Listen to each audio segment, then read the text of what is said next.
It is an ancient mariner, and he stoppeth one of three. By thy long grey beard and glittering eye, now wherefore stopp'st thou me? The bridegroom's doors are opened wide, and I am next of kin. The guests are met, the feast is set, mayst hear the married in? He holds him with his skinny hand. There was a ship, Quoth he. Hold off, unhand me, greybeard loon. Eftsoons his hand dropped he. He holds him with his glittering eye. The wedding guest stood still, and listens like a 3 years child. The mariner hath his will. The wedding guest sat on a stone. He cannot choose but hear. And thus spake on that ancient man, the bright-eyed mariner. the ship was cheered, the harbor cleared, merrily did we drop. Below the kirk, below the hill, below the lighthouse top. The sun came up upon the left, out of the sea came he, and he shone bright, and on the right went down into the sea. Higher and higher every day, till over the mast at noon. The wedding guest here beat his breast, for he heard the loud bassoon. The bride hath paced into the hall, red as a rose is she. Nodding their heads before her goes the merry minstrelsy. The wedding guest he beat his breast, yet he cannot choose but hear. And thus spake on that ancient man, the bright-eyed mariner. And now the storm blast came, and he was tyrannous and strong. He struck with his o'ertaking wings, and chased us south along. With sloping mast and dipping prow, as who, pursued with yell and blow, still treads the shadow of his foe, and forward bends his head. The ship drove fast, loud roared the blast, and southward aye we fled. And now there came both mist and snow, and it grew wondrous cold, and ice, mast high, came floating by, as green as emerald. And through the drifts, the snowy cliffs, did send a dismal sheen, nor shapes of men, nor beast we ken, the ice was all between. The ice was here, the ice was there, the ice was all around. It cracked and growled, and roared and howled, like noises in a swound. At length did cross an albatross. Through the fog it came, as if it had been a Christian soul. We hailed it in God's name. It ate the food it ne'er had eat, and round it flew. The ice did split with a thunder fit. The helmsman steered us through, and a good south wind sprung up behind.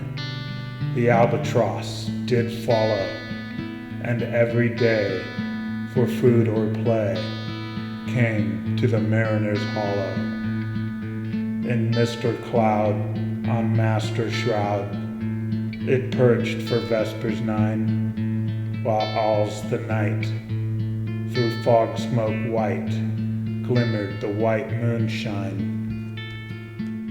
God save thee, ancient mariner, from the fiends that plague thee thus.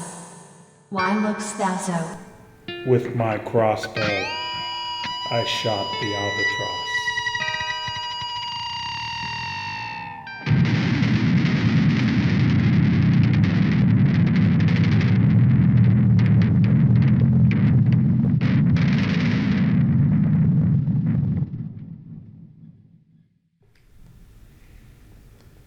The sun now rose upon the right. Out of the sea came he. still hid in mist, and on the left went down into the sea. And the good south wind still blew behind, but no sweet bird did follow, nor any day for food or play came to the mariner's hollow. And I had done a hellish thing, and it would work in woe, for all averred I had killed the bird that made the breeze to blow. Ah, wretch, said they, the bird to slay that made the breeze to blow. Nor dim nor red, like God's own head, the glorious sun uprist. Then all averred I had killed the bird that brought the fog and mist. 'Twas right, said they, such birds to slay that bring the fog and mist.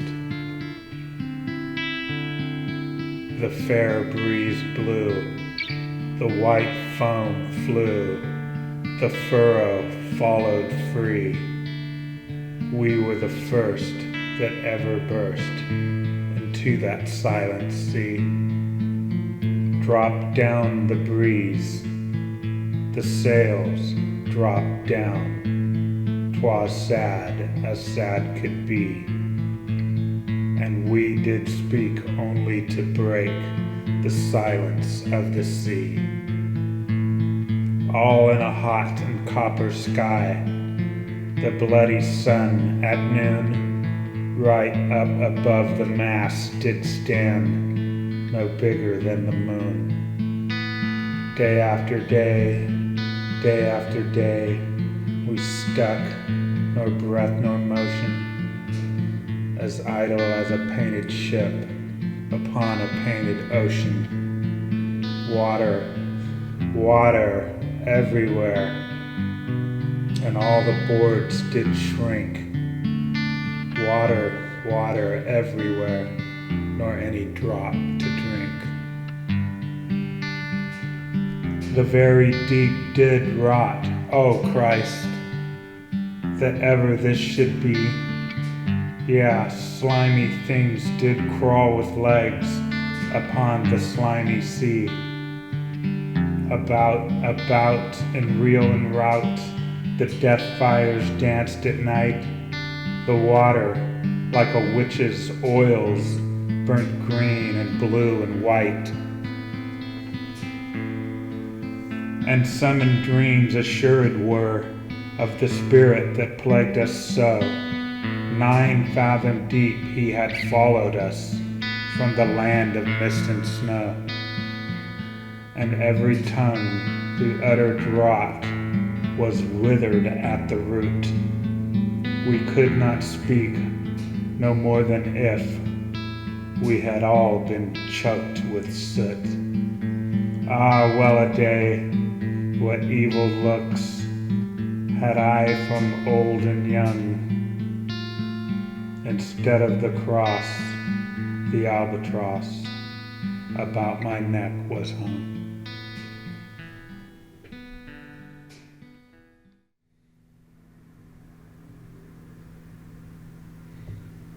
There passed a weary time, each throat was parched and glazed each eye. A weary time, how glazed each weary eye. When looking westward, I beheld a something in the sky. At first it seemed a little speck, and then it seemed a mist. It moved and took at last a certain shape, I wist. A speck, a mist, a shape, I wist. And still it neared and neared, as if it dodged a water sprite. It plunged and tacked and veered, with throats unslaked, with black lips baked. We could nor laugh nor wail. Through utter draught, all dumb we stood. I bit my arm, I sucked the blood, and cried, "A sail, a sail." With throats unslaked, with black lips baked, agape they heard me call, "Gramercy." They for joy did grin, and all at once their breath drew in, as they were drinking all. "See, see," I cried, "she tacks no more, hither to work us weal. Without a breeze, without a tide, she steadies with upright keel." The western wave was all aflame, the day was well nigh done. Almost upon the western wave rested the broad bright sun, when that strange shape drove suddenly betwixt us and the sun. And straight the sun was flecked with bars. Heaven's mother send us grace.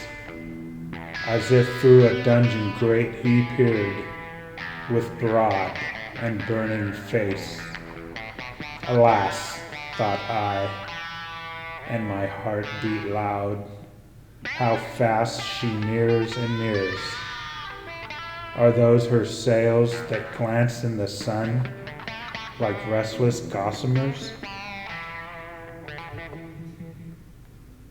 Are those her ribs through which the sun did peer, as through a grate? And is that woman all her crew? Is that a death, and are there two? Is death that woman's mate? Her lips were red, her looks were free, her locks were yellow as gold, her skin was white as leprosy.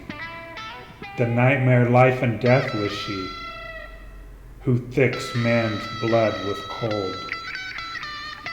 The naked hulk alongside came, and the twain were casting dice. "The game is done. I've won, I've won," quoth she, and whistles thrice. The sun's rim dips, the stars rush out. At one stride comes the dark, with far-heard whisper o'er the sea. Off shot the spectre park. We listened and looked sideways up, fear at my heart as at a cup my lifeblood seemed to sip. The stars were dim and thick the night, the steersman's face by his lamp gleamed white. From the sails the dew did drip, till clomb above the eastern bar the horned moon with one bright star within the nether tip. One after one by the star-dogged moon, too quick for groan or sigh, each turned his face with a ghastly pang, and cursed me with his eye. 4 times 50 living men, and I heard nor sigh nor groan. With heavy thump, a lifeless lump, they dropped down one by one. The souls did from their bodies fly, they fled to bliss or woe, and every soul it passed me by, like the whiz of my crossbow.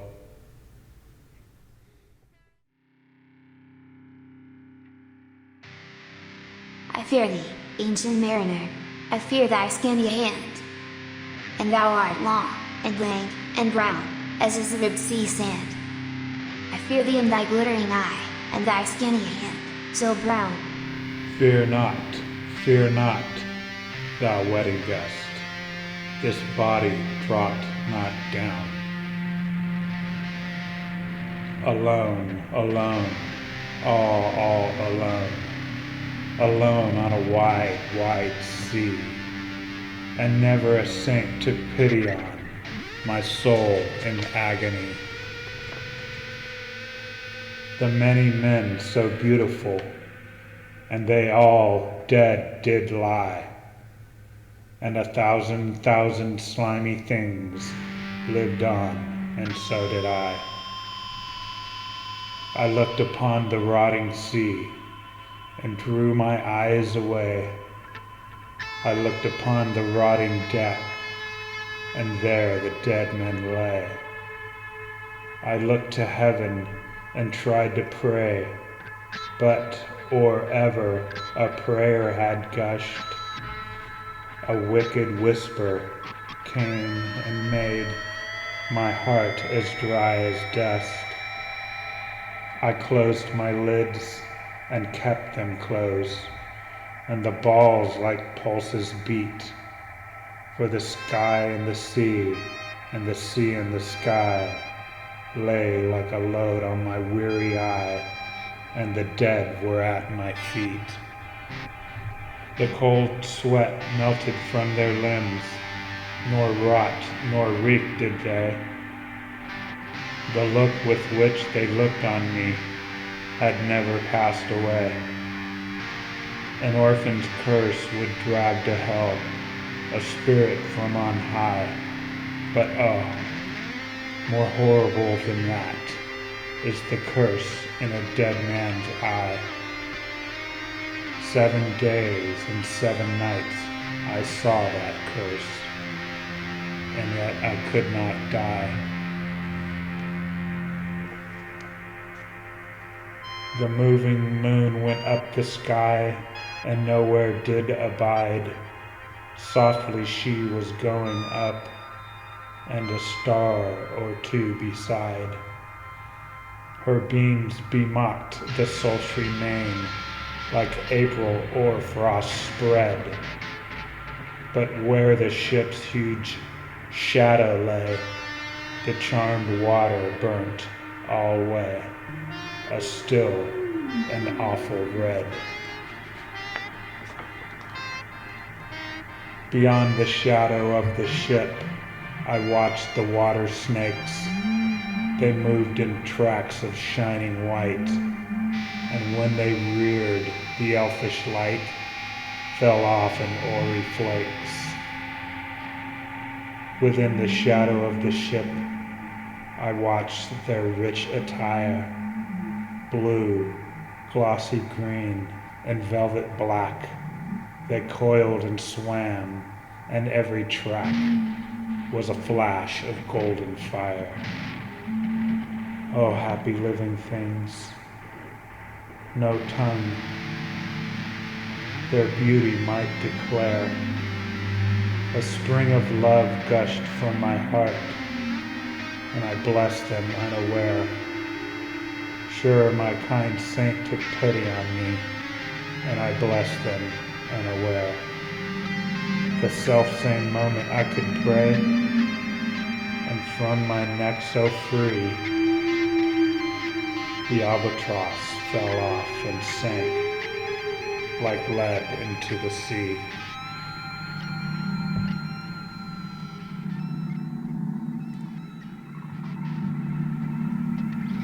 Oh, sleep, it is a gentle thing, beloved from pole to pole.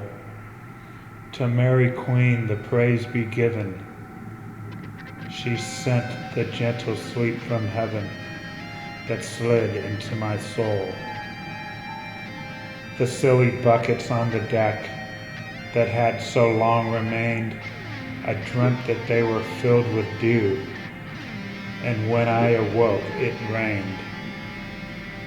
My lips were wet, my throat was cold, my garments all were dank. Sure, I had drunken in my dreams, and still my body drank. I moved and could not feel my limbs. I was so light, almost I thought that I had died in sleep and was a blessed ghost. And soon I heard a roaring wind. It did not come anear, but with its sound it shook the sails that were so thin and sere. The upper air burst into life, and 100 fire flags sheen. To and fro they were hurried about, and to and fro and in and out the wan stars danced between. And the coming wind did roar more loud, and the sails did sigh like sedge, and the rain poured down from one black cloud. The moon was at its edge. The thick black cloud was cleft and still. The moon was at its side, like waters shot from some high crag. The lightning fell with never a jag, a river steep and wide. The loud wind never reached the ship, yet now the ship moved on. Beneath the lightning and the moon, the dead men gave a groan. They groaned, they stirred, they all uprose, nor spake, nor moved their eyes. It had been strange, even in a dream, to have seen those dead men rise. The helmsman steered, the ship moved on, yet never a breeze up blew. The mariners all came, worked the ropes where they were wont to do. They raised their limbs like lifeless tools. We were a ghastly crew. The body of my brother's son stood by me knee to knee. The body and I pulled at one rope, but he said not to me, I fear thee, ancient mariner.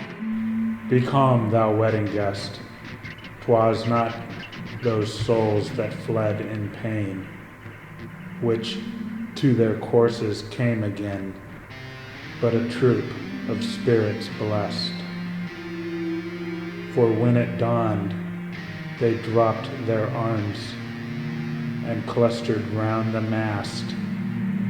Sweet sounds rose slowly through their mouths and from their bodies passed. Around, around flew each sweet sound, then darted to the sun. Slowly the sounds came back again, now mixed, now one by one. Sometimes a dropping from the sky, I heard the skylark sing. Sometimes all little birds that are, how they seem to fill the sea and air with their sweet jargoning. And now 'twas like all instruments, now like a lonely flute, and now it is an angel's song that makes the heavens be mute. It ceased, yet still the sails made on, a pleasant noise till noon, a noise like of a hidden brook in the leafy month of June, that to the sleeping woods all night singeth a quiet tune. Till noon we quietly sailed on, yet never a breeze did breathe. Slowly and smoothly went the ship, moved onward from beneath. Under the keel 9 fathom deep, from the land of mist and snow, the spirit slid, and it was he that made the ship to go. The sails at noon left off their tune, and the ship stood still also. The sun right up above the mast, had fixed her to the ocean, but in a minute she gained stir with a short, uneasy motion,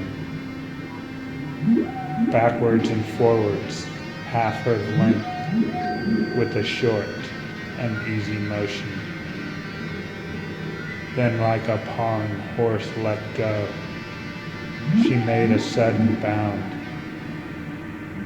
It flung the blood into my head, and I fell down in a swound. How long in that same fit I lay, I have not to declare, but ere my living life returned, I heard, and in my soul discerned, two voices in the air. Is it he? Quoth one. Is this the man? By him who died on cross? With his cruel bow he laid full low the harmless albatross? The spirit who bideth by himself in the land of mist and snow. He loved the bird that loved the man who shot him with his bow. The other was a softer voice, as soft as honey dew. Quoth he, The man hath penance done, and penance more will do.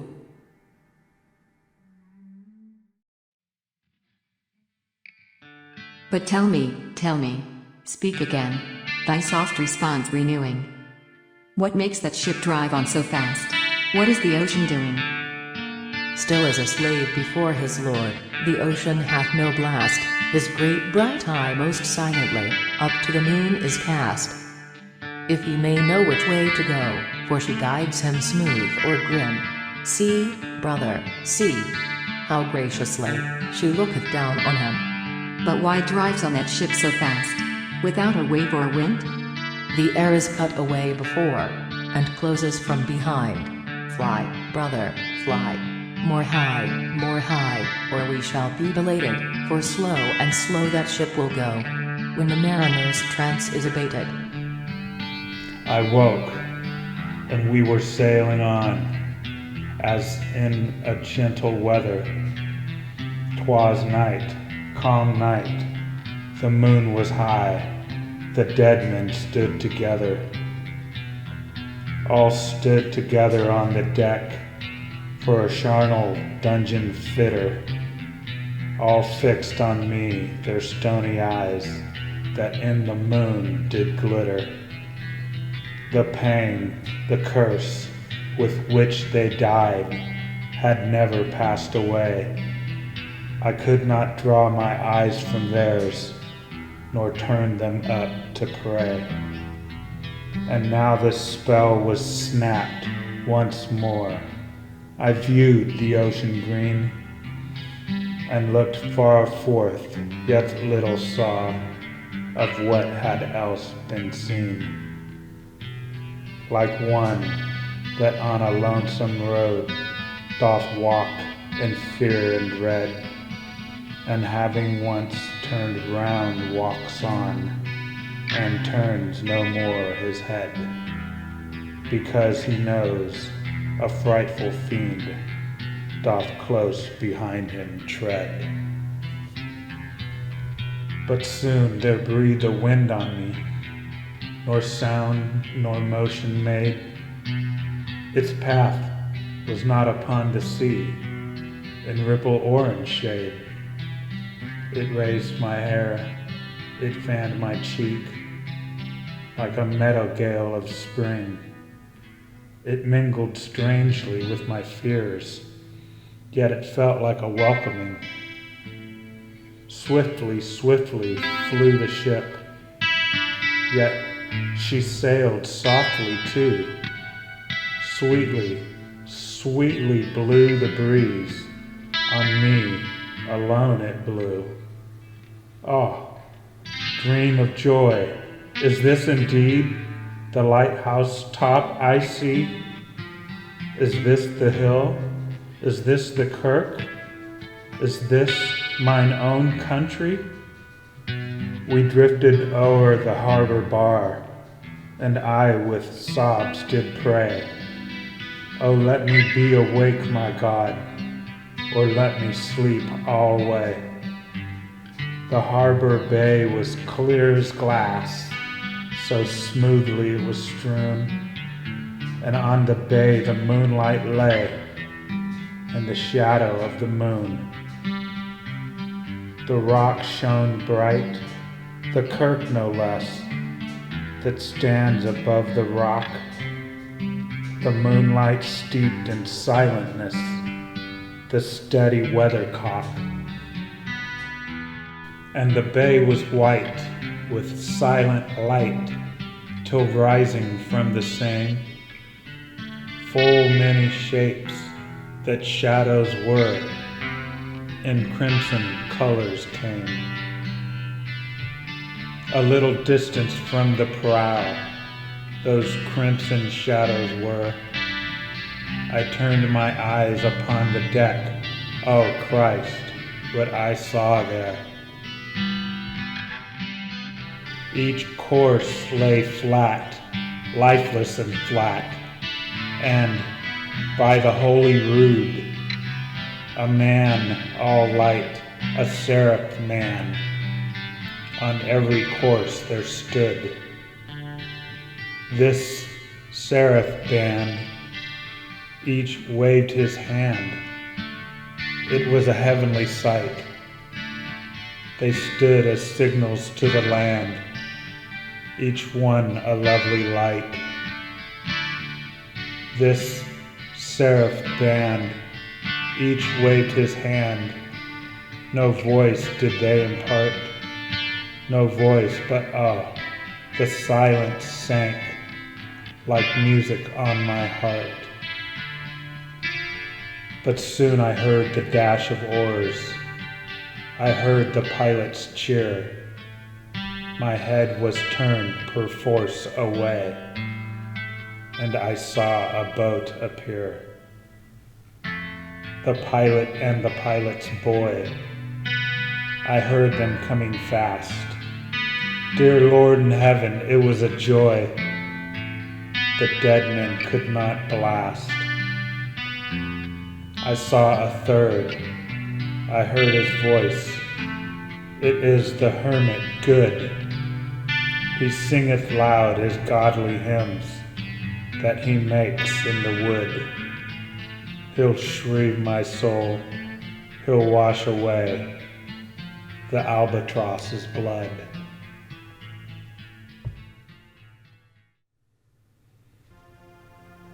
This hermit good lives in that wood which slopes down to the sea. How loudly his sweet voice he rears. He loves to talk with mariners that come from a far country. He kneels at morn and noon and eve. He hath a cushion plump.